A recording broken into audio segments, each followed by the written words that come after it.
Ontem nós acompanhamos toda a repercussão da vitória do economista e deputado desde 2021, Javier Milei, nas primárias argentinas.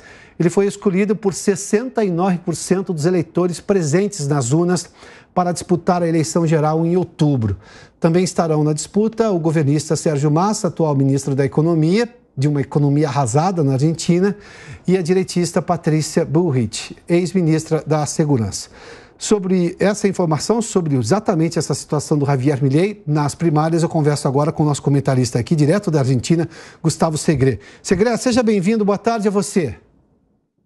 Muito obrigado, Piotr. Um prazer estar contigo aqui com a nossa querida audiência. Desde, obviamente, essa repercussão da vitória do Milei, já se compara exatamente o estilo do Milei e, obviamente, dessa reação dos argentinos a essa tragédia econômica do modelo kirchnerista de administração.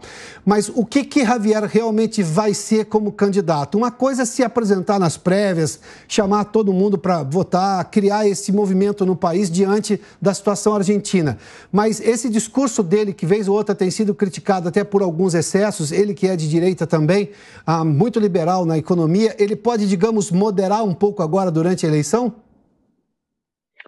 É uma incógnita, Piotr, porque teoricamente temos hoje três forças, com 30% cada um, 32% nos eleitores das primárias para Milei, 28%, 29% para Patrícia Bullrich e 27% para o Sérgio Massa. Você mencionava Sérgio Massa candidato a presidente. Olha que curioso, né? Um país arrasado, com uma economia devastada, com uma inflação de 115% ao ano, projetada para 140%, com uma desvalorização ontem de 20% sobre o dólar e o peso, com uma inflação de hoje 6,3% para o mês de agosto e a previsão de que vai ser muito maior, inclusive, no decorrer do mês de agosto, superando 10%. Em qualquer país sério, isso seria um ministro ejetado do Ministério da Economia. E aqui na Argentina é o candidato a presidente, que ele propõe na campanha resolver os problemas que ele mesmo gerou. E ainda assim tem 27% de pessoas que acreditam nisso.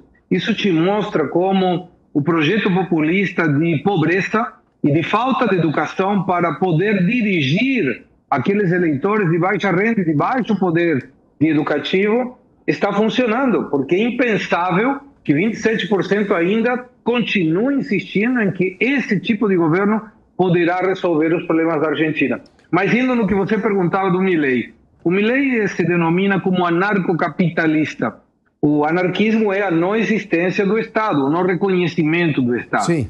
O Milei explica que ele quer um Estado menor. Ele tem algumas ideias muito interessantes, o conteúdo intelectual do Milei é muito bom, mas a questão dessa inteligência emocional que está faltando um pouquinho os ajustes. Ele está sendo coacheado, né? Agora está mais tranquilo, não está gritando, não está xingando aquele que não está aceitando os seus princípios e as suas ideias, mas de qualquer maneira é uma incógnita porque ele se mantém como anticasta política.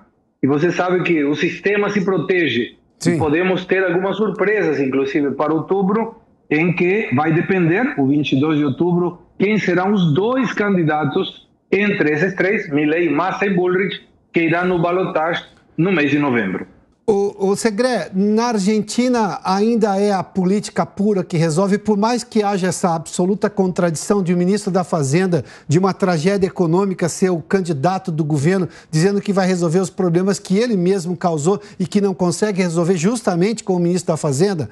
Mas, enfim, a discussão ainda está política aí, ou você tem intervenção de outros poderes, ou, digamos, narrativas que se sobrepõem a fatos dentro do debate eleitoral na Argentina, como a gente teve recentemente aqui no Brasil? Tem uma grande diferença, Piotr. Aqui na Argentina não tem o centrão. O Congresso está determinado basicamente por duas minorias, mas que elas juntas não conseguem resolver as questões porque são opostas. Uma seria o governo do populismo de esquerda do Fernandes e do outro lado a oposição. Para você ter ideia, o Milei hoje tem apenas 2 deputados sobre mais de 300. Então, isso não afetaria a sua composição em termos de a possibilidade de utilizar o Centrão como meio termo para conseguir aprovar algumas questões. Na Argentina funciona, mesmo que com esse populismo muito à esquerda, o presidencialismo. É o presidente Fernandes que determina a pauta e o Congresso aprova ou não aprova, através do presidente da Câmara, que é também do partido governante, e o presidente do Senado, que é a Cristina Fernandes. A legislação constitucional na Argentina estabelece que o presidente do Senado é o vice-presidente da República. Sim. Sempre. Mas isso não interfere nas questões, por exemplo, da concordância e da divisão dos três poderes. Se você perguntar aqui, inclusive para mim, quem são os ministros da Corte? Eu não sei, eu conheço um ou dois, mas são invisíveis, de acordo com o que o Montesquieu, em 1748, propôs como a divisão dos três poderes. Isso não acontece hoje no Brasil, que está mais para um triunvirato, né? Essa forma de governança dividida entre os três poderes. Então é uma questão interessante, sobretudo para o que vem. Claramente a Argentina vai precisar de reformas estruturais e a dúvida é quem e se terá coragem para fazer essas reformas. Segré, muitíssimo obrigado pela participação especialíssima aqui no Prós e Contras. Boa tarde, bom trabalho por aí, viu?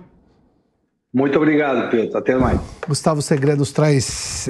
Gustavo é exatamente argentino e trouxe exatamente uma análise sobre o que nós temos de mudanças, de diferenças entre o modelo argentino e o modelo brasileiro. E, claro, mesmo essas mais recentes que também afetaram a última eleição no Brasil presidencial do ano passado.